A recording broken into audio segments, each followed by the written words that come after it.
میں آپ کو اس سے بڑھ کر وہ بتا دوں کہ پوری پاکستان میں ابھی خیبر پختونخوا سے ہم نے صحت انصاف کارڈ کا آغاز کیا تھا، اور اس کا مطلب کیا ہے؟ اس کا مطلب یہ کہ اگر آپ کا پختونخوا کا شناختی کارڈ ہے اور آپ اللہ نہ کرے کراچی میں بھی بیماری آئی تو آغا خان میں بھی 10 لاکھ تک آپ کا علاج جو ہے وہ ریاست کی ذمہ داری ہے۔ اس طرح اگر آپ لاہور میں ہیں یا کوئٹہ میں کسی بھی اسپتال میں آپ چلے جائے تو آپ کا علاج مفت بھی ہوگا اور بہترین بھی ہوگا۔ تو میں مبارکباد آپ کو کیا پیش کرنے جا رہا ہوں کہ خیبر پختونخوا سے آغاز ہوا تھا۔ پہلے ہم نے 60% کی آبادی کو یہ صحت انصاف کارڈ دیا، پھر اس کے بعد آج کے دن جب میں آپ سے بات کر رہا ہوں تو 100% خیبر پختونخوا کی آبادی کو، چاہے وہ ملک کے کسی بھی حصے میں ہو، اسلام آباد میں ہو، وہ شفا یا پہ قائد اعظم ان اسپتالوں میں جا کے اپنا مفت اور بہترین علاج کر سکتے ہیں۔ تو اس کا آغاز جہاں سے ہوا تھا، یہ ہم ریاست کی جب بات کرتے ہیں ہمیشہ کہتے ہیں ریاست ہوگی ماں کے جیسی۔ اب ریاست کا کام یہ کوئی کسی کے اوپر آپ کا احسان نہیں ہے، یہ ریاست کا فرض ہے۔ لیکن جب ہم مفت اور بڑے پرائیویٹ اسپتال میں بہترین علاج کی بات کرتے ہیں تو یہ ترقی یافتہ ممالک میں بھی بہت چند میں یہ ہیلتھ یونیورسل انشورنس موجود ہے، یہ ہر جو ترقی یافتہ ملک ہے وہاں بھی موجود نہیں۔ وہاں سے آغاز ہوا تھا، آزاد کشمیر اور جی بی سے تعلق رکھنے والے ان کے لیے بھی اناؤنسمنٹ، اور اس کا آغاز ہو گیا دسمبر 2021 اسی سال۔ پورے پنجاب کی آبادی 100%، مطلب چاہے آپ پولیس ہو، آپ ڈاکٹر ہو، آپ کلاس 4 ملازم ہو، آپ کا کسی جماعت سے تعلق ہے، اس کو نہیں دیکھا جائے گا، یونیورسل ہیلتھ انشورنس ہوگا اور پوری پنجاب تک چلے جائیں گے۔ حال ہی میں جو میرے باقی بلوچستان اور سندھ کے پاکستانی سن رہے ہیں، بلوچستان کے وزٹ پہ پرائم منسٹر عمران خان نے بلوچستان کے سی ایم کو بھی کہا کہ K P, Punjab, G B, H A کے بعد بلوچستان میں بھی اس کا آغاز ہونا چاہیے۔ اور میں یہاں سے سندھ کے حکومت کو بھی کہتا ہوں کہ جو وفاق نے آپ کو گائیڈ لائن دی ہے اور جس طرح مفت اور بہترین علاج کی سہولت کا آغاز کر دیا ہے تو آپ بھی اس میں ساتھ دیں، کیونکہ یہ ان لوگوں کا بھی حق ہے کہ اگر پختونخوا کا ایک شہری کراچی میں آغا خان میں مفت علاج کر سکتا ہے لیکن اگر کراچی کا اپنا باشندہ نہیں کر سکتا تو یہ بڑی افسوسناک بات ہوگی۔ لہٰذا اس میں آپ بھی ساتھ دیجئے۔ پورے پاکستان میں انشاءاللہ جب ہم علاج مفت کریں گے تو ذرا ایک لمحے کے لیے سوچیں، یہ جب تک کسی میں معاشرے میں احساس اور رحم ختم ہو جائے تو وہ معاشرہ ترقی نہیں کر سکتا۔ اگر آپ نے اپنے عام طبقے کا سوچا، جس طرح آئی جی صاحب آپ نے بڑا ہمارے لیے بھی کام آسان کر دیا، کیونکہ ہر کیبنٹ کی میٹنگ کے آغاز میں پرائم منسٹر صاحب کا 1 گھنٹہ جو ہر منسٹر سے سوال ہوتا ہے وہ یہ ہوتا ہے کہ آپ سڑک بنا رہے ہو، یہ تو آپ کا فرض تھا۔ اگر آپ کی جس منسٹری کی جو آپ کے کام تھے وہ تو آپ کے فرض تھے، آپ نے فرائض سے ہٹ کر آپ نے عام طبقے، کمزور طبقے اور لوگوں کی آسانی کے لیے کیا کیا، تو اس کے اوپر پرائم منسٹر صاحب ہمیشہ زور دیتے ہیں۔ اور آپ نے پہلی ہی 7-8 ایسے انیشیٹوز لے لیے جو کہ ہمارے ٹو ڈو لسٹ میں ابھی نہیں تھا۔ تو ویل ڈن، میں پوری ٹیم کو آپ کی خراج تحسین پیش کرتا ہوں۔ ایک اور چیز یہاں پہ کہ جب ہم یہ مفت اور بہترین علاج کی بات کرتے ہیں، یاد رکھیں کہ نہ صرف یہ کہ ریڑھی والا، رکشے والا، ایک ڈرائیور، ایک دکاندار، ان کے لیے نہیں، آپ تنخواہ دار طبقے سے پوچھیں، آپ خود ساری جو یہاں پہ بیٹھے ہوئے ہیں ان سے پوچھیں، سب سے بڑی ٹینشن اور فکر کس چیز کی ہوتی ہے کہ اللہ نہ کرے گھر میں بیماری آ جائے گی تو آپ کے پاس آپشن کیا بچتے ہیں؟ 2 آپشن ہوتے ہیں، کیونکہ آپ کی تنخواہ میں تو آپ اپنے گھر کو چلا سکتے ہیں، بلکہ جب مہینے کا آخری دن ہوتے ہیں تو آپ دیکھتے ہیں کہ کس طرح اس کو پورا کروں گا، لیکن اگر بڑی بیماری آ جائے تو آپ اس میں نہیں کر سکتے، اور یا تو آپ کسی سے ادھار مانگتے ہیں، کسی کا دروازہ کھٹکھٹاتے ہیں، یا اپنے پیاروں کو اللہ کے رحم و کرم پہ اس طرح چھوڑ دیتے ہیں۔ لیکن ریاست نے یہ ذمہ داری اٹھا لی اور اللہ کا شکر ہے آغاز ہو چکا ہے، جہاں پہ بلوچستان میں تو پرائم منسٹر صاحب نے کہہ دیا ہے اور سندھ کو بھی میں کہتا ہوں کہ وہاں پہ بھی اس کا آغاز ہو جائے۔ دوسری چیز، آئی جی صاحب مختلف انیشیٹوز تو ہے، لیکن ایک آپ نے بات کی کہ یہاں پہ این ایچ ایم پی میں پوسٹنگ، ٹرانسفرز، اور یہاں پہ ہمیشہ سے ایک معیار تو رکھا گیا تھا۔ ہمارا کام ہے نہ صرف اس معیار کو قائم رکھنا بلکہ اس کو کس طرح ہم مزید بہتر اس ادارے کو کر سکتے ہیں، کیونکہ ہم سے پہلے بھی لوگ تھے، آئی جی صاحب آپ سے پہلے بھی تھے، کسی نے معیار رکھا، ہم نے اس میں کیا کنٹریبیوٹ کیا یہ دیکھا جائے گا۔ تو انشاءاللہ ہم نے اس میں مزید کنٹریبیوشن کرنی ہے۔ لیکن جو آپ نے پوسٹنگ ٹرانسفرز کے حوالے سے اور میرٹ کے حوالے سے بات کی، دیکھیے آپ اور پورے نہ صرف آپ کا ڈپارٹمنٹ بلکہ جتنے میری ذمہ داری ہے، میں نے پرائم منسٹر صاحب سے ہمیشہ یہی سیکھا ہے کہ آپ اگر آئی جی ہے تو ان کو جب لگایا جاتا ہے اور ان سے آپ رزلٹ مانگتے ہیں تو ان کو آپ نے اتھارٹی بھی دینی ہوتی ہے، اگر رسپانسبلٹی ان کی ہے، اتھارٹی ان کی ہے۔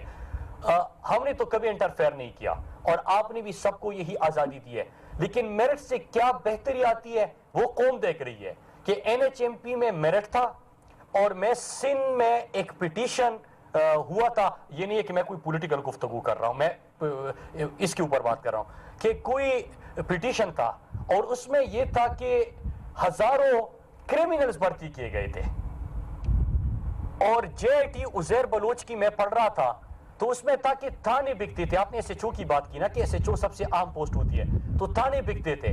اگر تھانے بکنے لگے تو آپ عوام کو اور شہریوں کو کیا حفاظت دیں گے؟ آپ کس طرح ان کو محفوظ بنائیں گے؟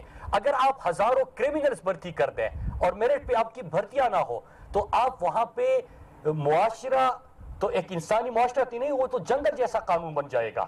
تو لہٰذا ہم سب کو اس کو دیکھنا ہوگا، میرٹ پہ فیصلے کرنے ہوں گے۔ میں دو تین اور چیزیں، کیونکہ این ایچ ایم پی مطلب یہ کہ لوگ سڑکوں کا بھی سننا چاہتے ہیں، اور آئی جی صاحب آپ کی ایونٹ سے فائدہ اٹھاتے ہوئے میں قوم کو یہ کہہ دوں کہ آپ دیکھ رہے ہیں کہ روزانہ کی بنیاد پہ فوگ جب ہوتا ہے تو آپ کو ہمارے آفیسرز جوان نہ صرف اپنی ذمہ داریاں نبھاتے ہیں بلکہ جو ہمارا ہم سفر ایف ہے، آپ کو سفر آپ جب ٹریول کرتے ہیں تو اس سے پہلے آپ کو سڑک کی حالت کا بھی بتاتے ہیں، کنڈیشن کا بھی بتاتے ہیں، ویدر کا بھی بتاتے ہیں، فوگ کا بھی بتاتے ہیں۔ پھر اس کے ساتھ روزانہ شام کو اور صبح سویرے آپ کی طرف سے میڈیا پہ بھی خبر جاتی ہے۔ میں میڈیا سے اپیل کروں گا کہ این ایچ ایم پی اپنی ذمہ داری نبھا رہا ہے، لیکن اس کے ساتھ کبھی کبھار عوام کی طرف سے اگر آپ کسی کی گاڑی روک رہے ہیں کہ فوگ ہے آگے آپ نہیں جا سکتے، تو ظاہر سی بات ہے کہ اس کو تو ٹریول کرنا ہے، وہ یہ نہیں دیکھتا۔ آپ ہماری سوسائٹی کو جانتے ہیں، وہ یہ نہیں دیکھتے کہ میری بہتری کے لیے ہے۔ اگر میں اس میں سفر کروں گا تو نہ صرف اپنے لیے بلکہ دوسروں کے لیے بھی نقصان دہ ثابت ہو سکتا ہے۔ تو میں میڈیا سے اپیل کرتا ہوں کہ اس طرح اویئرنیس پروگرام یہ شروع کر دیں۔ ہم خود کیا کر رہے ہیں کہ ہر ٹول پلازے جب آپ جاتے ہیں تو وہاں پہ آپ کے لیے مختلف روڈ سیفٹی ایجوکیشن کے حوالے سے مختلف آپ کو وہاں پہ پمپلیٹس اور پیغامات ان کی طرف سے شروع کیے جا چکے ہیں۔ اس کے ساتھ جو اسکول کے بچے ہیں ان کو بھی روڈ سیفٹی ایجوکیشن دینے کا انہوں نے آغاز کر دیا، بلکہ سلیبس کا حصہ بنا دیا ہے۔ پھر اس کے ساتھ ساتھ ہم ایک اور پروگرام بھی شروع کر رہے ہیں کہ ہم ایک روڈ سیفٹی ایجوکیشن کے لیے پورے پاکستان میں میرے خیال سے ابھی ایک پروگرام شروع کریں گے تاکہ لوگوں کا اس طرف دھیان ہو اور لوگوں کے لیے ہم سفر محفوظ کر سکے۔ ایک اور چیز آپ ہمیشہ دیکھتے ہیں کہ موٹر ویز جب نئے کھلتے ہیں یا بنتے ہیں تو اس میں این ایچ ایم پی کی ڈپلائمنٹ کی بھی بات ہوتی ہے، یہ بھی بحث ہوتی ہے کہ موٹر وے پولیس یہاں پہ کیوں نہیں ہے۔ تو موٹر وے پولیس تب ہوگی جب آپ ان کی ڈپلائمنٹ وہاں پہ کریں گے، اور جب آپ سڑک بنائیں گے تو موٹر وے پولیس کی ریکروٹمنٹ اور ان کے لیے جو ضروریات ہے اس کو پورا کرنا پی سی 1 کا حصہ ہونا چاہیے۔ یہ پاکستان میں نہیں تھا اور ابھی ہم نے اس کا آغاز بھی کر دیا کہ جب بھی سڑک بنے گی تو سڑک میں نہ صرف ہم یہ کہ سڑک بنائیں گے، موٹر وے بنائیں گے، لیکن اسی دن وہاں پہ جو ڈپلائمنٹ ہوگی ان کی ریکروٹمنٹ کے لیے پی سی 1 میں اس کو حصہ بنا دیا ہے، شامل کر دیا ہے۔ نہ صرف یہ کہ ریکروٹمنٹ اور ان کی ڈپلائمنٹ بلکہ ان کے لیے کیمرہ، جو ان کے لیے ضروریات ہے، جو گاڑیاں چاہیے وہ بھی اس میں ہم نے ڈال دیے ہیں۔ اور جب بھی اب انشاءاللہ سڑک جس طرح حیدرآباد سکر آ رہی ہے، کاریا سیالکوٹ آ رہی ہے، بلکسر میاوالی آ رہی ہے، باقی ہماری موٹر ویز آ رہے ہیں تو اس میں اس کو شامل کیا جائے گا۔ چند آخر میں این ایچ ایم پی سے ہٹ کر پروجیکٹس کا بھی میں ذکر کرتا چلوں کہ برکسر میاوالی مظفر گڑھ، اس کے اوپر ہمیشہ سے بات ہوتی ہے، سوشل میڈیا پہ بھی بحث ہوتی ہے اور اس کو خونی سڑک بھی کہا جاتا ہے کہ اتنی خطرناک ہو چکی ہے۔ تو پہلے تو میں آپ کو بتاؤں کہ فروری میں ہم اس کی ریپیئر مینٹیننس جو سالوں سے نہیں ہوا اس کا آغاز کر رہے ہیں. ہم نے اس کی کمرشل فیزیبلٹی کا آغاز کر لیا ہے, اور میں پوری قوم کو بتاؤں کہ جو ساؤتھ پنجاب ہمیشہ سے اگنور رہا تھا, ان کے لیے کمرشل فیزیبلٹی مارچ میں کمپلیٹ ہوگی. اپریل میں اس کی بیڈنگ پروسیس کا آغاز ہوگا. بلکسر سے میاوالی, میاوالی سے مظفر گڑھ, انشاءاللہ اس کو اسی سال ہم شروع کریں گے, اور مینٹیننس اگلے مہینے سے اس کا آغاز ہو جائے گا. پھر دوسرا کہ جب بھی آپ جی ٹی روڈ پہ سفر کرتے ہیں آپ کو ہمیشہ نظر آتا ہے کہ جی ٹی روڈ کی حالت کیسی ہے, اور ایک موٹر وے سیدھا پشاور سے سکر تک اب جا رہا ہے. جی ٹی روڈ کے لوگوں کو میں خوشخبری سناتا ہوں کہ انشاءاللہ جون سے پہلے سیالکوٹ کاریا یہ ایک سیکشن ہوگا, اور کاریا سے راولپنڈی یہ دوسرا سیکشن ہوگا. تو اس پورے موٹر وے کا آغاز بھی اسی سال انشاءاللہ ہو جائے گا, اور جی ٹی روڈ پہ جو سفر کرنے والے ہیں میں ان کو مبارکباد پیش کرتا ہوں کہ آپ کے لیے بھی آسانیاں شروع ہو جائے گی. اپریل میں ہمارا ای او آئی آ گیا تھا, لیکن اس کے بعد ہمارا پورا بیڈنگ پروسیس جو سکر حیدرآباد 300 کلومیٹر کی موٹر وے کا شروع ہوگا وہ انشاءاللہ اپریل میں ہوگا, اور اسی سال اس کی اگست سے پہلے گراؤنڈ بریکنگ بھی ہو جائے گی, اس کا بھی آغاز ہو جائے گا. پھر ایک اور میں وہ سڑکیں بتا رہا ہوں جو ہمیشہ سے اگنور رہا تھا, جو علاقے اگنور رہے تھے. آپ کوئٹہ کے لوگوں سے پوچھیں اور سندھ سے اور جو خیبر پختونخوا جاتے ہیں, وہ آپ کو سب سے امپورٹنٹ جو سڑک ہے اور جس پہ ایکسیڈنٹس بھی ہوتے ہیں, حالت بھی بری ہے, ان سے پوچھیں تو ان کی نظر میں سب سے زیادہ امپورٹنس چمن کوئٹہ ٹو کراچی 796 کلومیٹر کی شاہراہ بنتی ہے, اس کی امپورٹنس ہے. تو اس کی فیزیبلٹی کے اوپر بھی ہم نے کام شروع کر دیا ہے. اس کے کیونکہ 3 سیکشنز ہوں گے, اور پہلے سیکشن کا آغاز بھی انشاءاللہ اسی سال گراؤنڈ پہ ہو جائے گا, اور ہمارے دور میں اس کے اوپر پورا آغاز ہوگا. پھر ساؤتھ کے پی اور ساؤتھ پنجاب اور ویسٹرن روٹ سی پیک کی پشاور سے ڈی اے خان, اس موٹر وے کی اپروول اور منظوری ہو گئی ہے. اگست تک انشاءاللہ ہم اس موٹر وے کی بھی گراؤنڈ بریکنگ کر لیں گے. 260 کلومیٹر کی یہ شاہراہ بنتی ہے. پھر ڈی اے خان سے جوب, اس کے اوپر بھی انشاءاللہ ہم اسی سال آغاز کریں گے. یہ ویسٹرن روٹ ہے, مغربی روٹ ہے سی پیک کا. پھر جب جوب تک پہنچ گئے ہیں تو جوب سے کچھ لاکھ شاہراہ کا پرائم منسٹر عمران خان اس وقت افتتاح کر چکے ہیں, گراؤنڈ پہ اس کا آغاز ہو چکا ہے. پھر وہاں تک گئے تو خوزدار بسیما, پھر اس کے بعد ہوشاب اواران M8 یہ بھی بڑی امپورٹنٹ ہے, گوادر تک جانا ہے. اور یہ آپ جو ساؤتھ بلوچستان ہے جو پاکستان میں سب سے زیادہ محروم رہے ہیں, تو ان علاقوں کا بہت بڑا اس ملک کے اوپر قرض ہے, وہ قربانیاں بھی دے رہے ہیں. تو ہم نے ان کے لیے ان 3 منصوبوں کا آلریڈی آغاز کر لیا ہے. اب جب یہ ہو گیا تو ایک لنک رہتا ہے, اگر وہ کمپلیٹ کر دیا تو آپ سیدھا چائنا سے گوادر تک پہنچ جائیں گے. وہ رہتا ہے سوات موٹر وے کے بعد دیر چترال جی بی, اس سیکشن کو.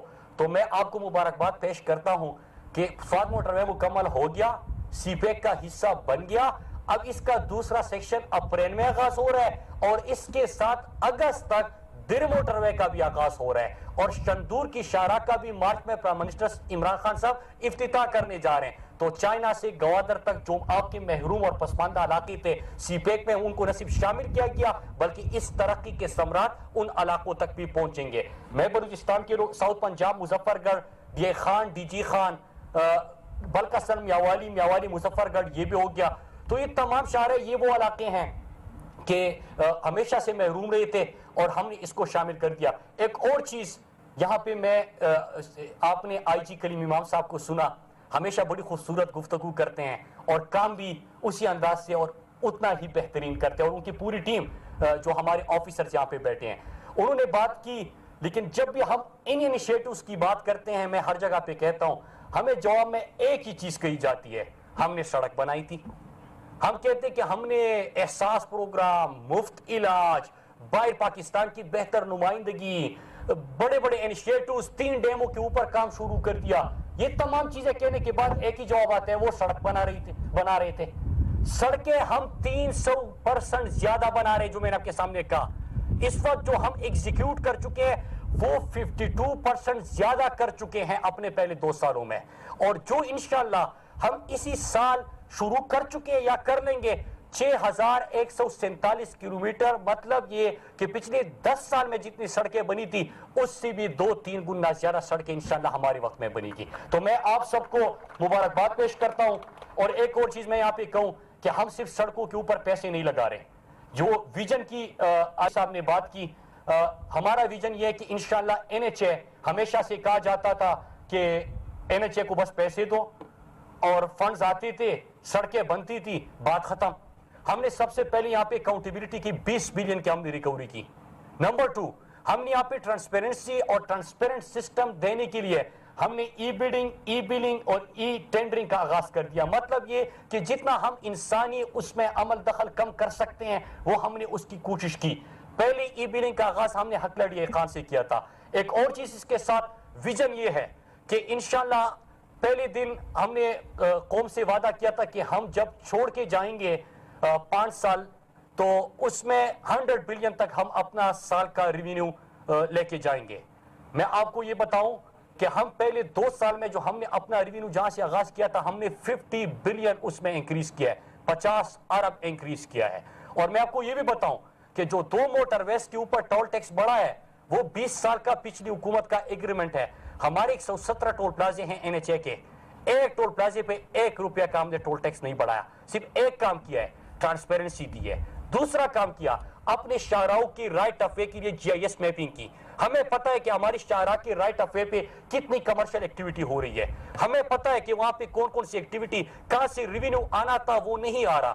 تو ہمیں جب وہ پتہ چلا تو اس کے بعد آپ کا ریونیو بھی بڑھا، ٹرانسپیرنسی دی. اور انشاءاللہ سڑکیں بنائیں گے، اس سے زیادہ بنائیں گے، لیکن مستقبل میں اپنے پیسے سے بنائیں گے. اور جو موٹر ویز میں نے آپ کو بتا اسلام آباد میں وفاقی وزیر مواصلات مراد سعید تقریب سے خطاب کر رہے ہیں.